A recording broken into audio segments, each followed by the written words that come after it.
Hello friends, ನಾನು ನಿಮ್ಮ Rekha. Welcome to my channel. ಇವತ್ತು ನನ್ನ ಮೊದಲನೇ ವಿಡಿಯೋ ಆಗಿರೋದ್ರಿಂದ ನಾನು ಸಿಹಿ ಅಡುಗೆ ತೋರಿಸೋ ಮುಖಾಂತರ ಶುರು ಮಾಡ್ತಾಯಿದ್ದೀನಿ. ಇವತ್ತಿನ ಡಿಶ್ಶು ಹಾಲು ಖೀರು. ಇದಕ್ಕೆ ಬೇಕಾಗಿರೋ ಪದಾರ್ಥ: 1 ಕಪ್ಪು ಹುರಿದ ಶಾವಿಗೆ, 1.5 ಕಪ್ಪು ಸಕ್ಕರೆ, ಒಣ ದ್ರಾಕ್ಷಿ, ಗೋಡಂಬಿ, ಏಲಕ್ಕಿ ಮತ್ತು ತುಪ್ಪ, 1-2 ಸ್ಪೂನ್ ಎಣ್ಣೆ ಮತ್ತು ಅರ್ಧ ಲೀಟ್ರು ಹಾಲು.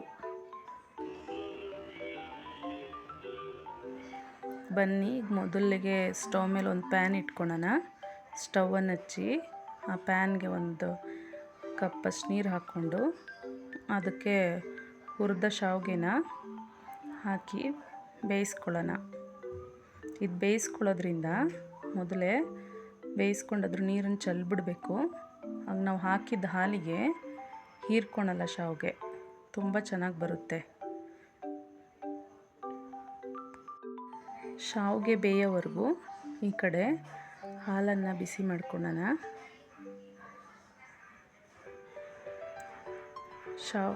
ಶಾವಿಗೆ ಬೇಯ್ತಾ ಇದೆ.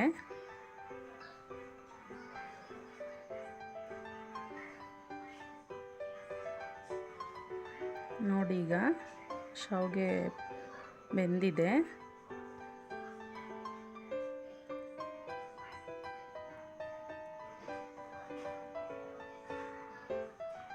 ಬೆಂದ ಮೇಲೆ ಇದನ್ನು ಈ ಥರ ಸೋಸ್ಕೊಂಡು, ಆ ನೀರನ್ನು ಯಾವುದೇ ಕಾರಣಕ್ಕೂ ಉಪಯೋಗಿಸ್ಬಾರ್ದು, ಸೋಸಿ ತೆಗೆದುಬಿಡಬೇಕು. ಈಗ ಅದೇ ಪ್ಯಾನ್ಗೆ 2 ಸ್ಪೂನ್ ಎಣ್ಣೆ ಹಾಕ್ಕೊಂಡು ಅದಕ್ಕೆ ಗೋಡಂಬಿ ಹಾಕಿ ಸ್ವಲ್ಪ ಹುರ್ಕೊಳ್ಳೋಣ. 1-2 ಸೆಕೆಂಡ್ ಆದಮೇಲೆ ದ್ರಾಕ್ಷಿ ಹಾಕ್ಕೊಳ್ಳೋಣ.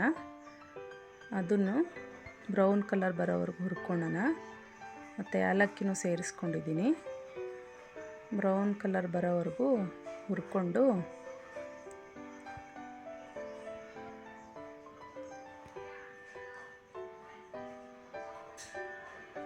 ಅದಕ್ಕೆ ಕಾಯಿಸಿರೋ ಹಾಲನ್ನು ಹಾಕ್ಕೊಳ್ಳೋಣ.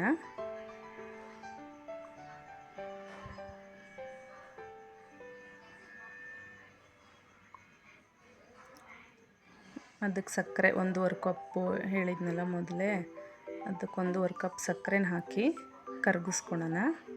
ಸಕ್ಕರೆ ಎಲ್ಲ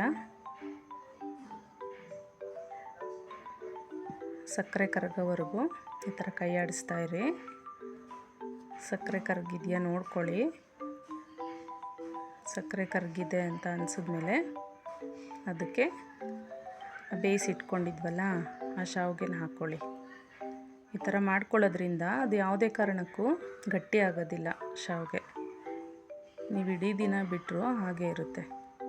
ಇದಕ್ಕೆ ಲಾಸ್ಟಲ್ಲಿ ನಿಮ್ಗೆ ಬೇಕಾದರೆ ಬಾದಾಮಿ ಪೌಡ್ರ್ 1 ಸ್ಪೂನ್ ಸೇರಿಸ್ಕೋಬೋದು, ಟೇಸ್ಟ್ ಚೆನ್ನಾಗಿ ಕೊಡುತ್ತೆ. ಮತ್ತು ಲಾಸ್ಟಲ್ಲಿ ತುಪ್ಪ 1 ಸ್ಪೂನ್ ಹಾಕ್ಕೊತಾ ಇದ್ದೀನಿ. ತುಪ್ಪ 1 ಸ್ಪೂನ್ ಹಾಕ್ಕೊಂಡು ಚೆನ್ನಾಗಿ ಅದನ್ನು ಕಲಸಿ, ತುಪ್ಪ ಬಾದಾಮಿ ಪೌಡ್ರೆಲ್ಲ ಚೆನ್ನಾಗಿ ಮಿಕ್ಸ್ ಆಗೋ ಥರ ನೋಡ್ಕೊಳ್ಳಿ. ಈಗ ಇದಾಗಿದೆ, ಸ್ಟವ್ ಆಫ್ ಮಾಡ್ಕೊಳ್ಳೋಣ. ನೋಡಿ, ತುಂಬ ಚೆನ್ನಾಗಿದೆ. ಇದು ಹೆಂಗಿದೆಯೋ ಕನ್ಸಿಸ್ಟೆಂಟಿ ಅದೇ ಥರ ಇರುತ್ತೆ, ಗಟ್ಟಿಯಾಗಲ್ಲ. ಬನ್ನಿ, ಈಗ ಇದನ್ನು ಒಂದು ಬೌಲ್ಗೆ ಸರ್ವ್ ಮಾಡ್ಕೊಳ್ಳೋಣ.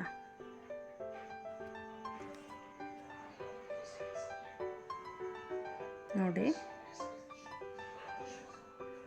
ಬೌಲ್ಗೆ ಸರ್ವ್ ಮಾಡ್ಕೊಂಡಿದ್ದೀನಿ. ಟೇಸ್ಟ್ ಅಂತೂ ತುಂಬ ಚೆನ್ನಾಗಿತ್ತು.